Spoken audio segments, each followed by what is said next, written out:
Nail or beauty school was just the beginning, right? What on earth do you do now? Welcome to the Salon Success Podcast with Monaco Nail Academy. Our topics stretch beyond nails and into all things salon related, business, marketing, and social media, and at the very least hits you with real, honest stories about our experiences. This isn't school, this is real life, real business, and really freaking hard work.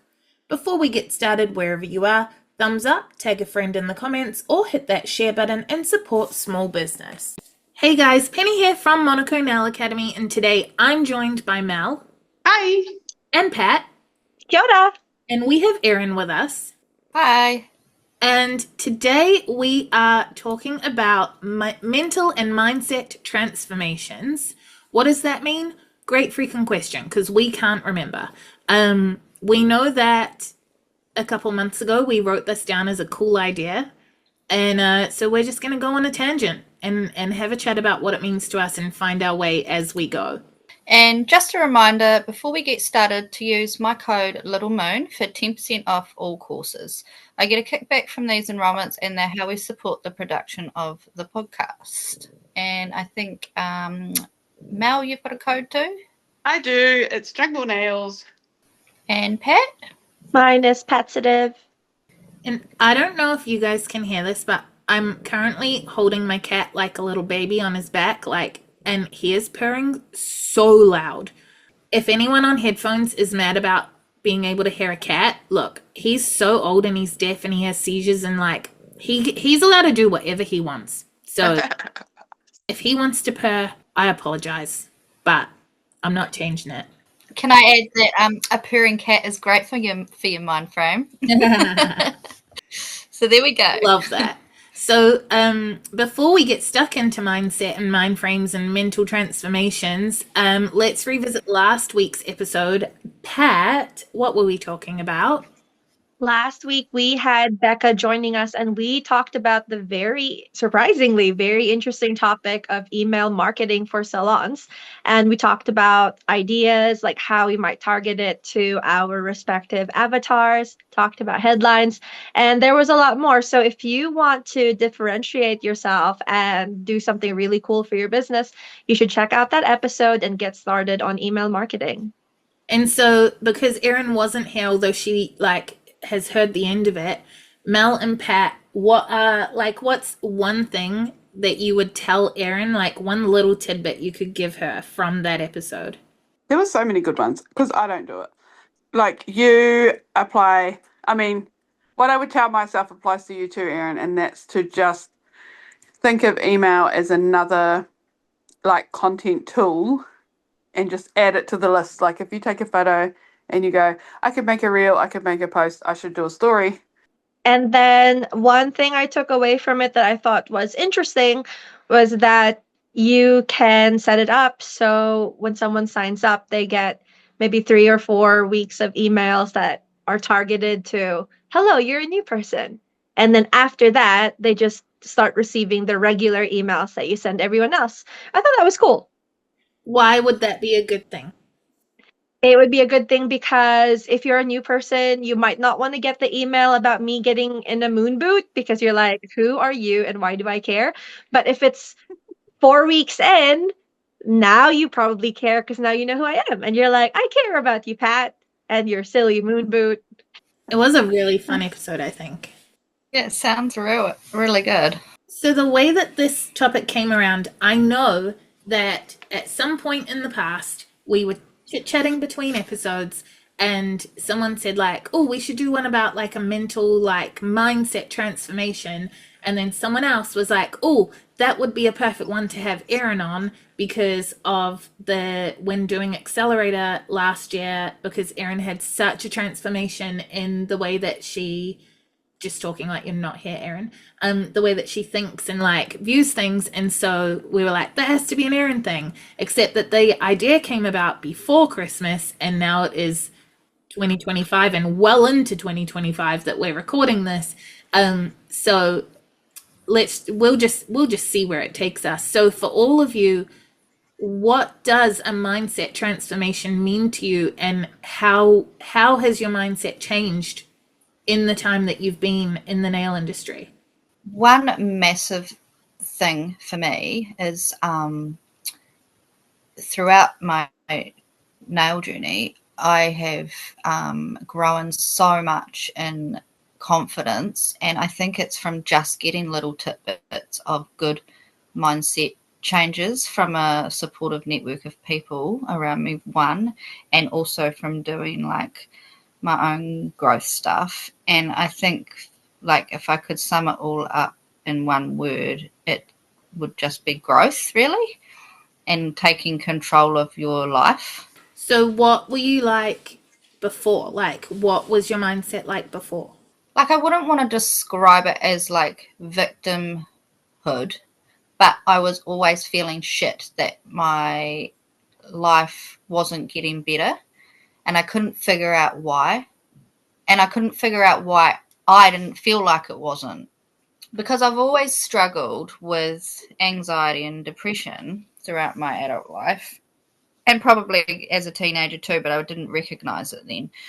And then when I joined the nail industry, I just ended up surrounded by good people, to be honest. And I think maybe that was fortunate that I enrolled with Monaco. And that's honesty, God, honest truth. Because when you start changing your environment, it just helps you start seeing things differently. Like, people will say things to you and you're like, oh, I never thought about it like that, you know? I just think it's really cool, Erin, that like you're like kind of vague in general about this, but also for us, because we know you as a person, we can really see how much you've changed, even in the way you respond to things. Like, you'll say no to people, or you'll like stand your ground. Like, you did that with one of your family members and it actually had a good outcome. Instead of you just feeling resentful and just accepting things, you were like, no, actually, I'm going to ask for help from other people. How might you respond to this? And then you talk to them, and then actually it was okay. And old you would have just taken it.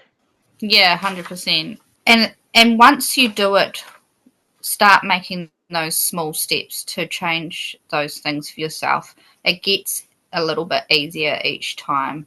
It's like a snowball effect, and that will make you go, oh, this stuff actually works. Like some people will think it's all a bit woo-woo in that, but starting your day with 5 positive statements or things like that, like, it actually makes a difference. But sometimes you've just got to get over a hump first for it before you start to see it making a difference. And I still find myself slipping back as well. Like, it's a constant, it's like a muscle. Like, if you go to the gym for 6 months, you're going to build muscle. And then if you take 2 months off, it kind of gets weaker again. But then you start doing it again and it will strengthen again. It's basically like, because our brain's a muscle, isn't it? Or it's an organ. Is it a muscle? No, it's not a muscle. They have muscle memory, right? Yeah, so I guess it is a muscle aspect to the brain as well. But I get really interested about how the brain works and how we can build new pathways in our brain to change old habits and things like that too. So it all tie in together to help you build a better mindset and have an attitude that helps you continue to keep going and be resilient and bounce back and overcome challenges and things like that. Because we all know life can be a total prick at times, and every single one of us are not exempt from having something to deal with, right? And that can be applied to our business as well, like separating it from just life in general. Like, you might, we all have days where we're like, oh my God, I can't do this anymore, but then it comes back to your mindset and your attitude. And one thing that always resonates with me is the thing that Penny would say, what you go back to why you were doing it in the first place and build from there. Yeah. Well, Mel, you've been a nail tech longer than Pat and Erin, so I'm directing this at you because you've gone through like more cycles of life while being a nail tech. Where do you think like mindset correlates with when your business has felt like the most thriving and the most struggling? Like, what do you see as the correlation between mindset and how well you feel like you're doing? They definitely do go hand in hand. Yeah, when my business has been struggling, I personally have been struggling, and then that's like reflected in pretty much every part of my business. Like my posts are either not like they are now, or I just don't post, so then you lose that engagement. And then nobody wants to come and hang out. You know, you don't want to go to your nail appointment and feel like these off vibes and like dreary outlook to life, and you know, like you want to go and leave feeling better than when you came, right? Like I always think when I post, I want whoever reads it to either be happier than when they read it, or more inspired than before when they read it, or just not have as many fucking tears falling after they read it. Some kind of positive impact. And when you have negative outlook, negative thoughts, that's really hard to like fake, I guess. So then when you shift, like I've really shifted mine probably the last 18 months from that to now just realizing that you can build yourself back up again. You can start again, pivot, change, whatever, and you can rebuild yourself. It will take time. And like Erin said, for me, it's like I'm really bad at talking negatively about myself, and people always tell me off for it. But I always say that's like 40 plus years of doing it. It's going to take me time to stop that and break that habit and see me the way other people see me. And then, yeah, when you change to have that positive thoughts, positive vibes, positive outlook, you put that out into the world, which then attracts people with the same outlook, right? Yeah, and then that's who you want to be spending all your time with. Yeah, and then they want to spend their time with you, and then you both feel good, and it kind of spreads and grows and oozes into other parts of your life as well. Because I was very much like Erin as well, sort of beaten down by life after shit happening in my personal life. Low confidence, putting everybody else before me, making sure everybody else was happy. Like, I'm still trying to break that habit of like reading people's body language or reading the way that they talk to me and judging what they're thinking, or like assuming what they're thinking by the way that they sit or the way that they, you know, it would be as simple as like if Penny came to sit next to me and turned her body slightly away from me, my mind would go, uh-oh, like I've done something and Penny's mad at me. Like that's how like in depth I would get it. I would go. Or like if my husband came home and sighed, I would be like, uh-oh, what's wrong? When really he's just like, I'm home. It is a journey and you have to work on it, and that's okay. Like I know Pat's the same. We all are. We've all had shit going on in our lives because we're normal, we're humans. We're not these super gods. I wish I had a now Mal when I started being a nail tech. But I wish you just listened to Now Mel. I was going to say that too. Yeah, I'm trying to. And I think I have been the last few months because, I don't know, you just, like Erin said, once you start doing it and you realize your world's not going to completely implode, you sort of get a bit more of like momentum going and you sort of realize, okay, I can actually do this. Everybody's not going to just drive away from me and disappear.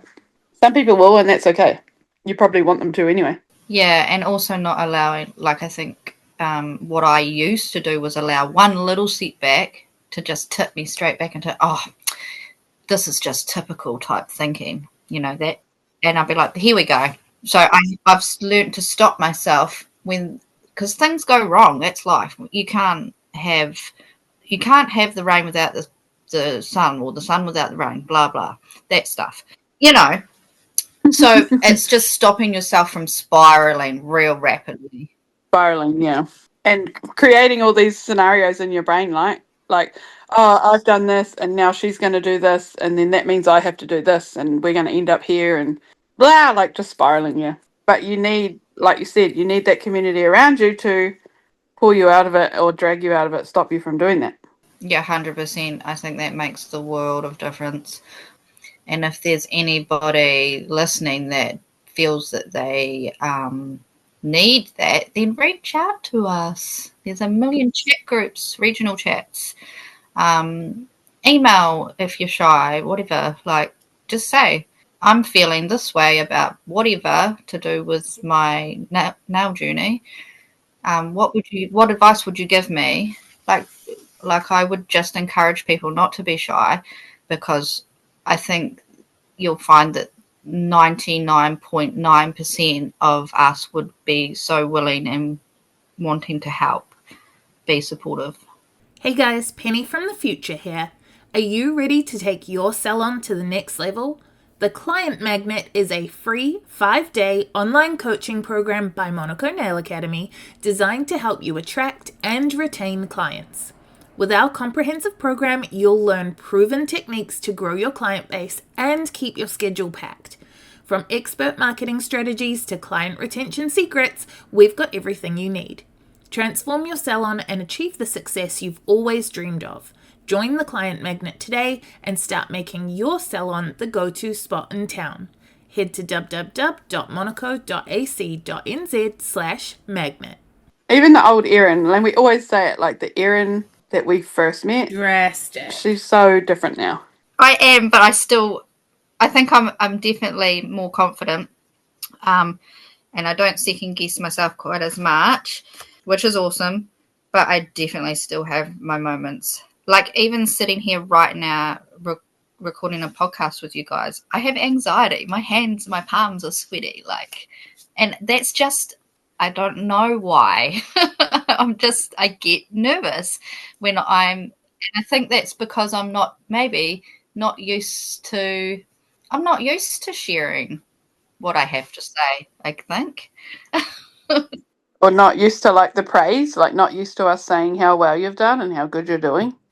Yeah, or maybe that too. Maybe that makes me feel nervous because I don't know how to take it. And even like Mel said, right? Like it takes a lot for us to work through all of the programming that we've conditioned ourselves or we've been conditioned to. So if you're still shaking now, okay, so you're shaking, but you're here, you're still here. And I think that's something else too. Like you have to want to change.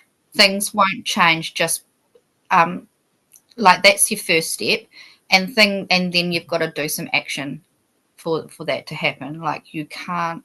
So to get a better mindset and for things to start changing for you, in order for your mindset to grow and be better and better and better, you've got to first want it and really want it. So don't look at other successful people and go, oh, they're so lucky. Go, how did that? Look at them and go, so how did they do it? Changing, and there's so much resources out there for free now as well. So stop making excuses. So like, don't go, oh, I can't afford that book, or I can't afford that app subscription. There's heaps of like mindfulness apps, all of that kind of guff available for free. So just like use it and commit to improving yourself. Commit to you and be okay with like the consequences of that. If some people in your life don't like it and walk away, like Penny was talking about the let them theory, like if some people are upset with you, let them be upset. And I say it all the time with my job, if they don't like me, let them not like me. Just do it from your house, because you're never going to be at my house anyway. You're not going to be at my house, so I don't care if you're upset. Let them be upset. You're a good person and you've done nothing like overly, like wrong or whatever, then if they're upset, then that's a them thing. Let them be upset. And that's fine. You go about your day, they go about their day upset, like all good. Also too, Mel, you just spurred the thought tangent for me. Not being too hard on yourself when you do stuff up, because like we're human, we make mistakes, so forgive yourself and try to forgive other people too, because like none of us are perfect. You can forgive. You can forgive. I always say to people, I'll forgive you, but I will never forget. Yeah, and there's a line, isn't there? So like let's just make this about nails a little bit. A client turns up late 5 times in a row. Yeah, you can forgive it so many times, but after a while you've got to be like, draw the line in the sand. You are stuffing with my life here, kind of thing. You forgive them, like it's not like you go, I hope you walk out of here and get hit by a bus. You forgive them, but you don't forget it and you don't allow it. You don't have to let that be the way you're treated. Boundaries, and I think that's a really good part of having a healthy mindset as well. There's lots of different aspects to having a healthy mindset that will flow on into having helping you to have a good business and be a good tech as well, or beauty professional. Yeah, let go of those. Like for me, like anger was a big one. I was very angry for the last few years at just everyone and everything, and just letting that go.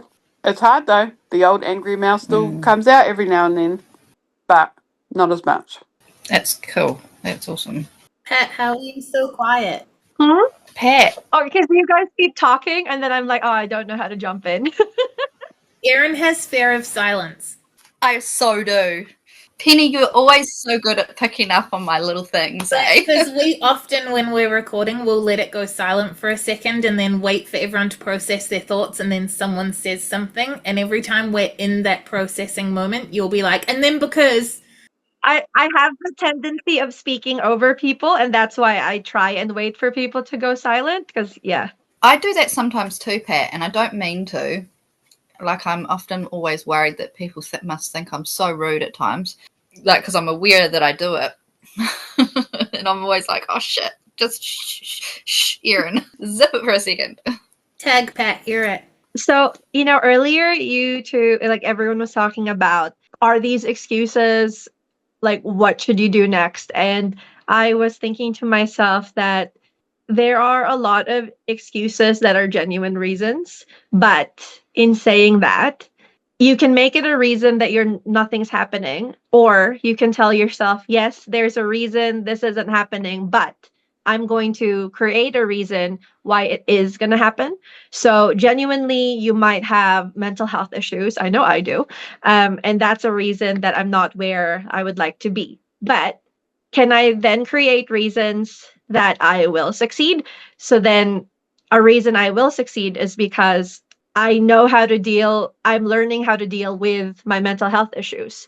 And because I'm learning how to deal with it, the fact that I have mental health issues won't necessarily be the reason that will stop me, so you can turn it around for yourself.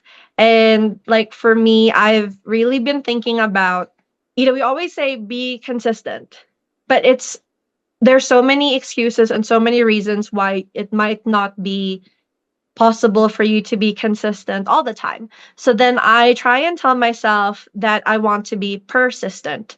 So persist meaning to me, it's like I might have to step away from this for a little bit because of XYZ, or I might take a break because of ABC, but I will persist in the sense that I'll keep coming back to it.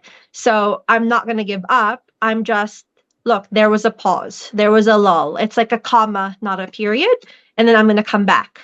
And then I'm going to come back and come back and come back. And I think the ability to get back up and keep trying is more important than never falling down in the first place, because you learn from it.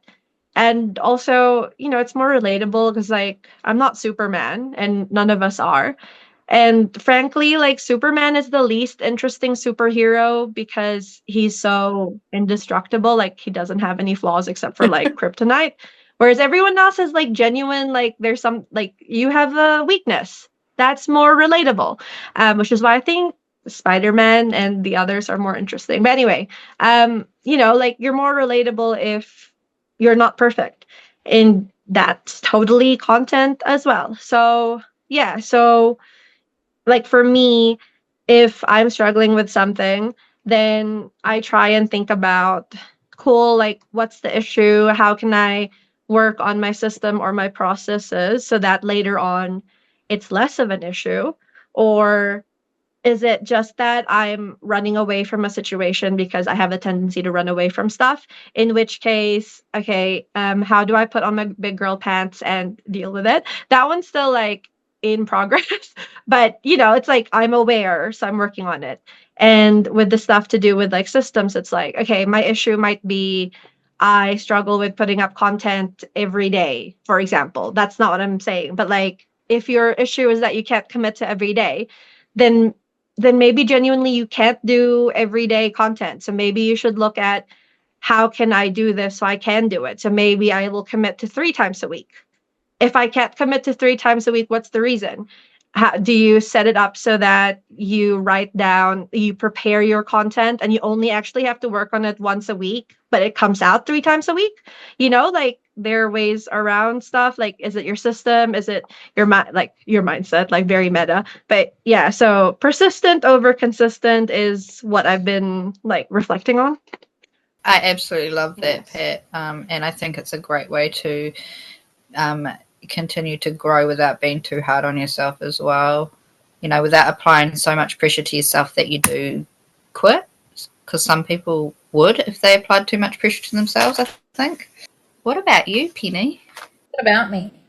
What's your your tricks to keep going forward?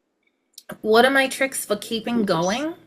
Yeah, or like what would be your number one thing that you would share with other people that might help them, that helps you to like keep going and keep a positive mindset even though we have setbacks and things? I think lots of our students would be able to answer this question. No one died. No matter what happens, probably no one died. I think like I do care way too much about what other people are doing and comparing myself to what other people in the industry are doing. There's a couple of layers to that because I'm not in any of the Facebook groups for the industry. I don't have Instagram for myself. I do all of our stuff from the business, and you guys manage Instagram. Like, I segregate myself from a lot of the stuff that would affect me and put my mindset in a negative place.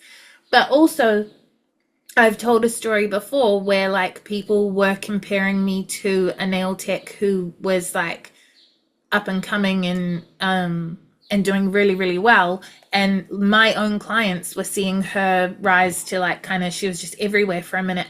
And my clients were seeing that and being like, oh, are you worried about her? And because they were asking, I was like, should I be? Are you going to go to her? What is happening? I blocked her, not because she did anything wrong, because I didn't want to see it anymore, because every time one of her posts would pop up, I would feel anxious and I'd be like, I didn't think of that first. I didn't do that. My thing's not that good, whatever.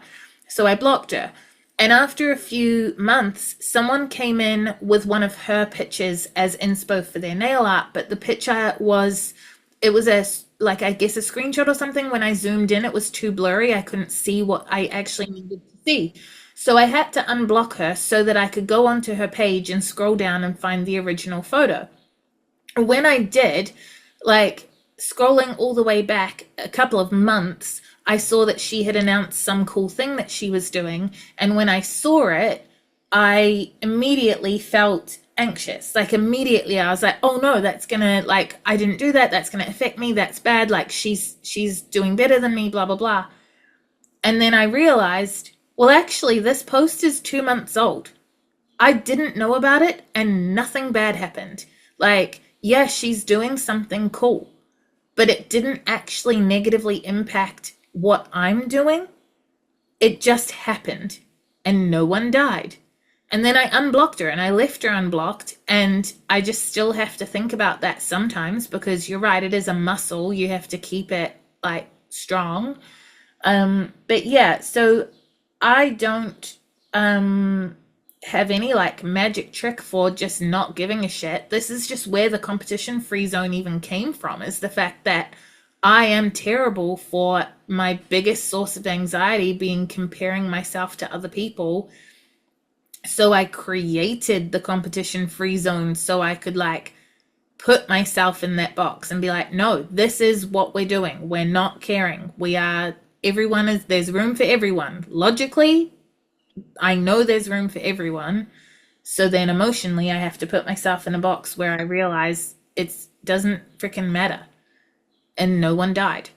But yeah, I don't think there's a magic trick. I just think I've been doing this long enough that I'm jaded, that so many people have left bad comments or bad reviews or made complaints or whatever, where it's not happening all the time. I wouldn't still be paying my bills doing this business if it was a daily occurrence, but I've been doing this so long that there's still 100 instances of it.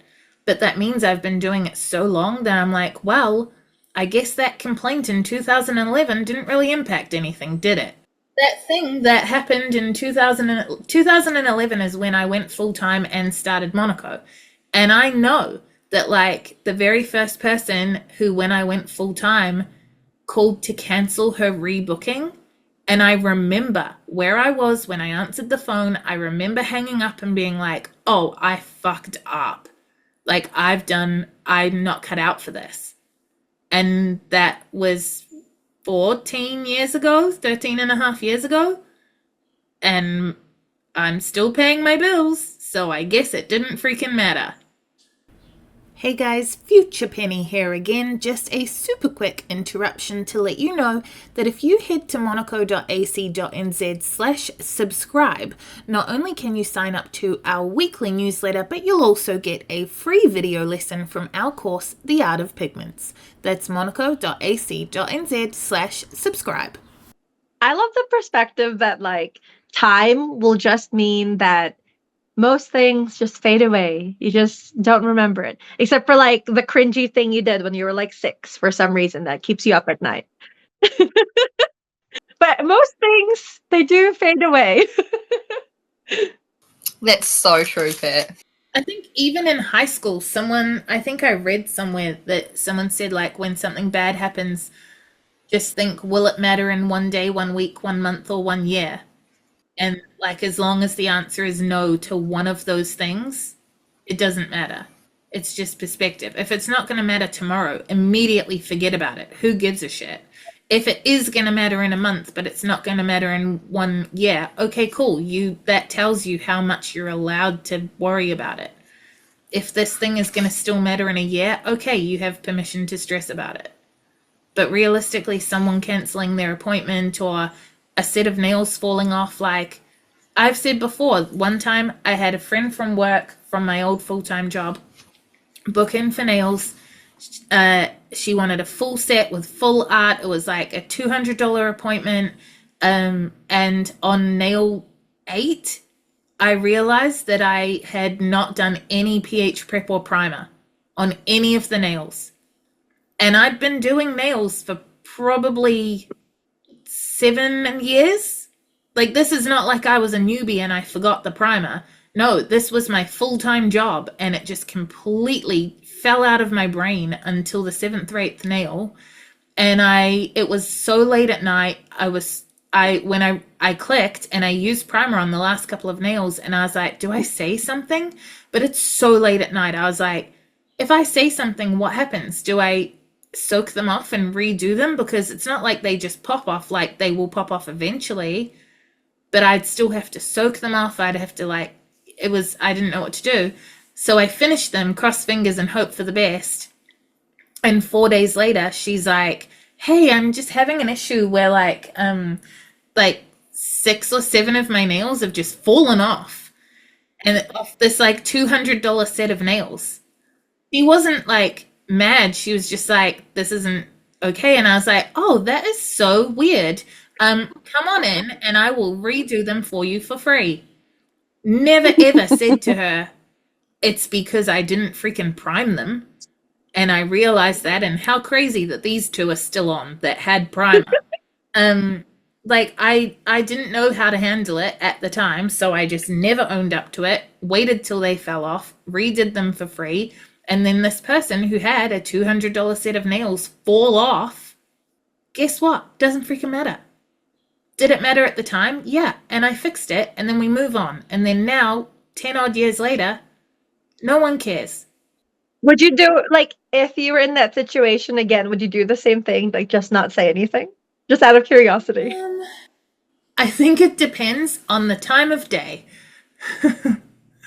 If I was well slept and well fed and didn't have PMS and it wasn't, I think when this happened, it was like 10 o'clock at night, and you all know my natural bedtime's like 8:30.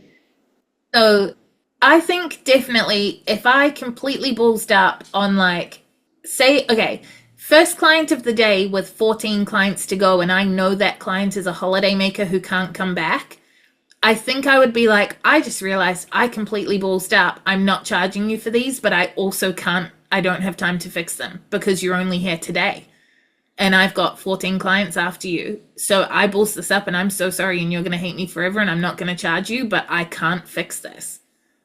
But then if it's someone who like there's only 2 clients after her, or there's like the client after her is someone I know I can move without them being upset. Like I think no matter the circumstance, I would try and do the right thing and be honest about it. But I think what that meant would be different depending what the day was.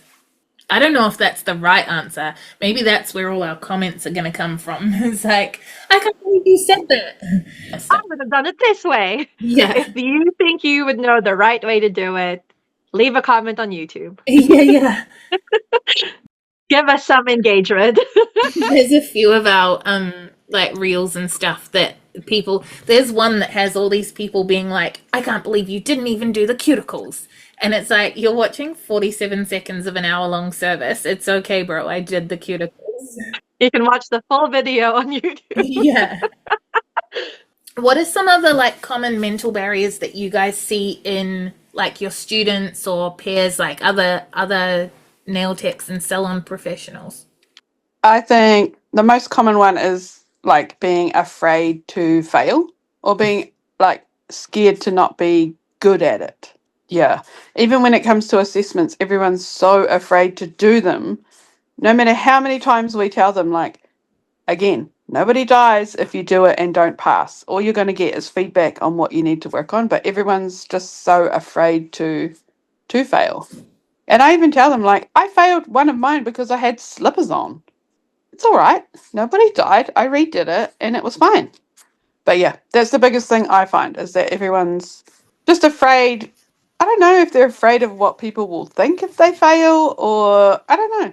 It's even in the pre-training survey that like when you enroll, you then get an email that says like, cool, here are your like, here's your access, here's all your things. And also, by the way, can you fill out this pre-training survey? And in that, when it says like, what are you most concerned about?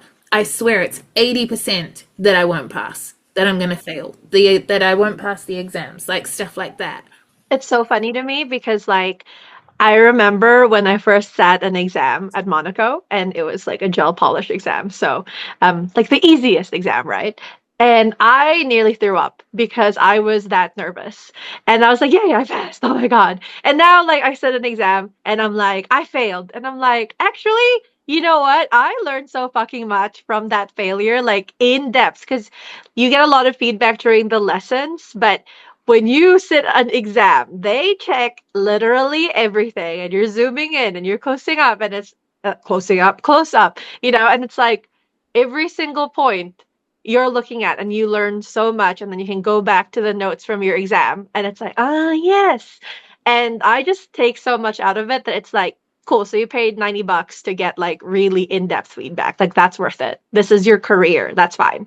Like, yeah, so I think it's cool. Yeah, I 100% agree with you guys on the fear of failing thing. And like, I don't really like that word failure.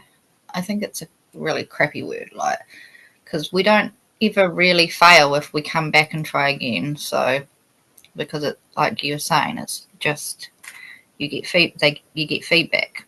One thing I have noticed with some students, like this isn't everyone, but some students I've noticed are even scared to ask for help.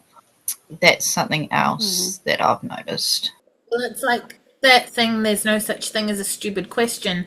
That's a common saying because it's a common belief that all questions are stupid and make you sound stupid, or people are going to think less of you for them. I was really proud of a particular student recently who was terrified to even share a photograph of their work for feedback, and then they have started to share them more now in one of the group chats. So that was really cool, and I think that just reflects that whole community and positive environment things, because if you've got people around you being encouraging and reassuring you, it helps you to take that step. That's the other big mental block is like low self-confidence, low self-belief, and all that stuff is another huge mental block for our students and us as well. But what does Mama Mel say? Mama Mel, she'll just say it. And to my own young Mel, like, it's okay, you can do it. And, you know, I'm the avatar of Monaco with young kids and a family, and you feel guilty for putting yourself first. And I even said to my husband last night, why do we have to learn this stuff so late in life? Like, why couldn't I have learnt this stuff in my 20s? Like, oh, why does it take us so long? Isn't that why they say youth is wasted on the young or something? Yeah, it annoyed me so much. I was like, why does it take us this long? But yeah, that's another one. But Mama Mel would say, you should, it's okay, and you 100% should put yourself first. Yes, look after your kids, and yes, be a good partner and a good spouse and blah, blah, blah, but not at the cost of losing your own self. Penny from the future popping in just quickly to remind you that if you want more bookings in Salon, you can join our free marketing workshop, The Client Magnet, at monaco.ac.nz/magnet. Who has some imposter syndrome stories? Actually, I'll share with you, like when we had the last summit, I was quite a new mentor at this point, and I was super nervous because I was just kind of like, because originally I had actually signed up to Summit as a student, and then I think I became a mentor and then ended up working or something like that. And we would have we had that really cool time where we were, the students were getting the one-on-one feedback with whichever nail product they wanted to help with. And I just remember, I think I was helping one of them showing them how to apply Formwell. And would it work? It would not work. I was like, why is this, as in my mind, I was like, why is this not working? And then I was just like, I am such a shit mentor. I felt like I so shouldn't have been there. You know, like I just had that moment of just complete, utter, like, why am I here? Kind of feeling I don't belong here, all of that imposter stuff. But in reality, it was just a bad moment. Like I was just having a bad moment. Like it's not the end of the world. But in my brain, it was. So that's my like specific imposter syndrome moment. Even though I'd put a form on perfectly fine a million times before, maybe not a million, but you know. A million forms sounds really expensive. Yeah, it does. I'd love to work out how many roles that would be actually. Gone through a 500 role in nearly 2 years.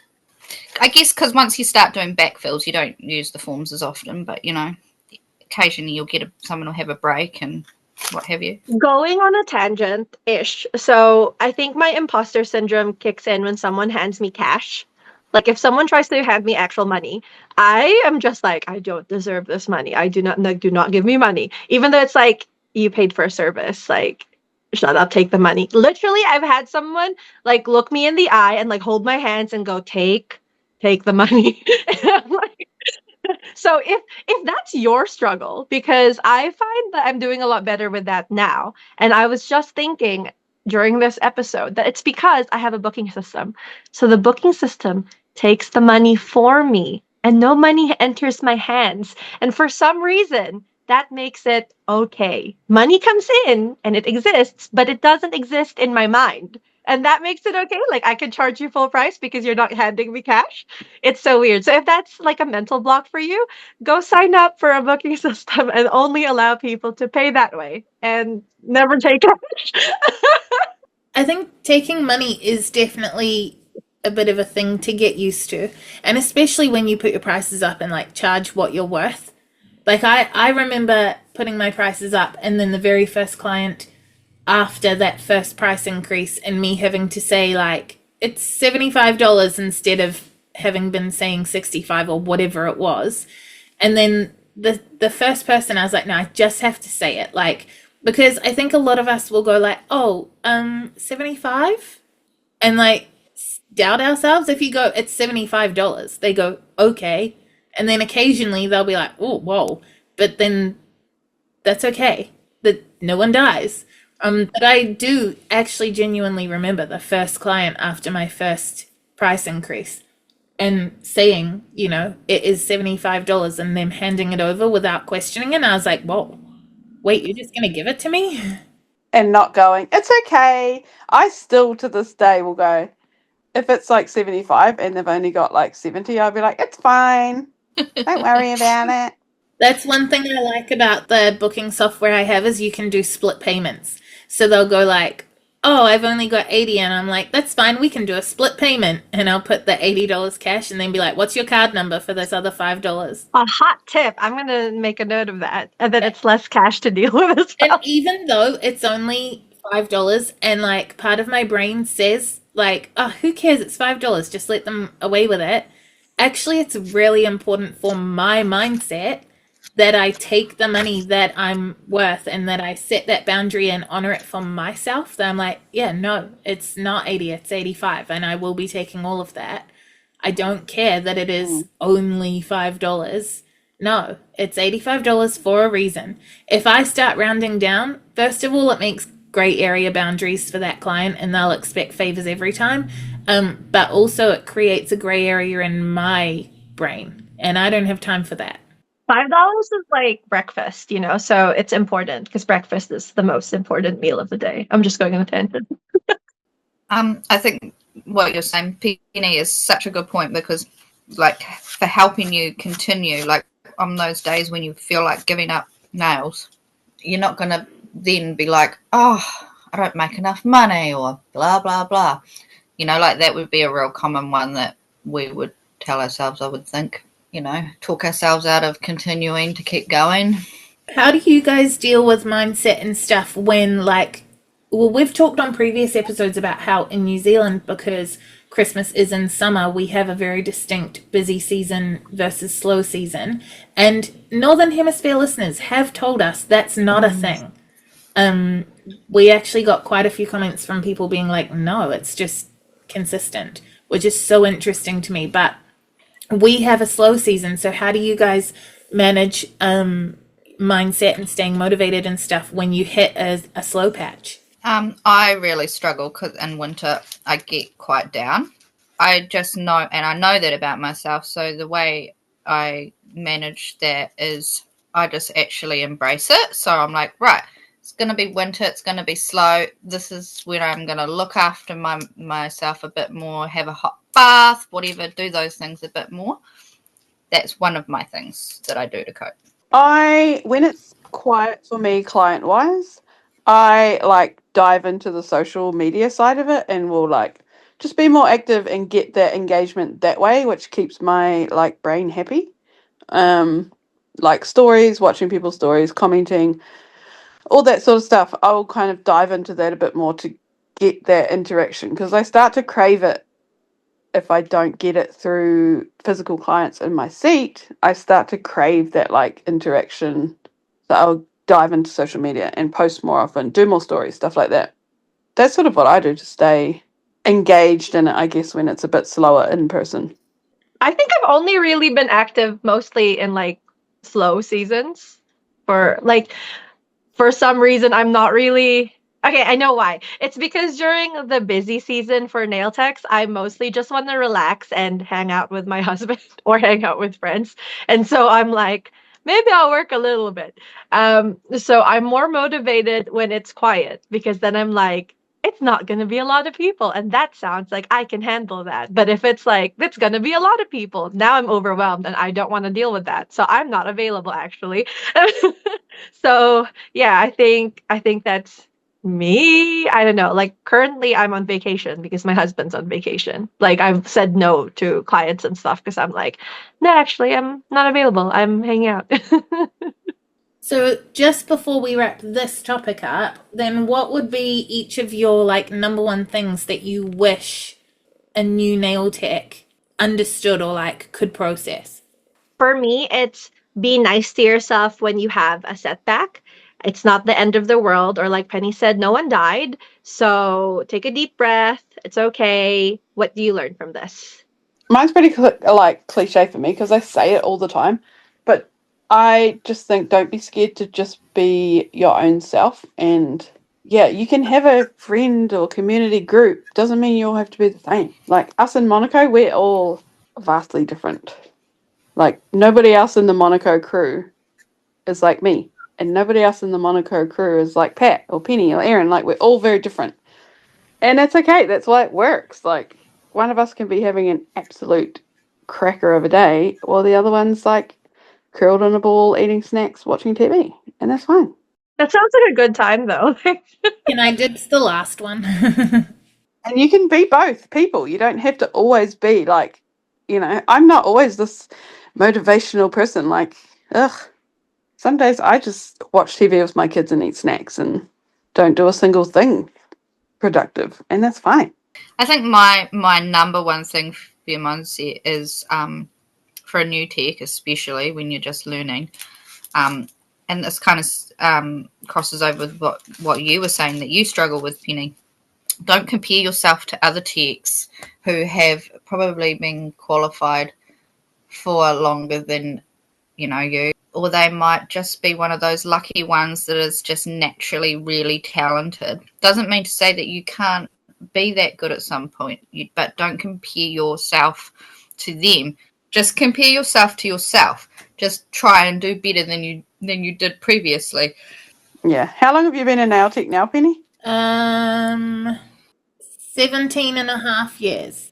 So soon you're going to have people becoming nail techs, and you can say, I've been a nail tech since before you were born.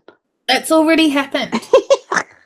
And I regularly do nails for people who are paying for their nails with their own money who weren't alive when I was studying. The first time that happened was like 2 years ago, and that was a mind fuck. When I was studying, Jill Roberts had been doing nails like 20 years, and I was so like obsessed with how good her work was and her like stilettos and her one stroke. And I was like, oh yeah, but like, sorry Jill if you're listening, but I was like, oh yeah, but she's old. Like she's been doing it for ages. Now people think that about us. No. But she was not old. I don't know the age difference between me and Jill, but I know she was not old.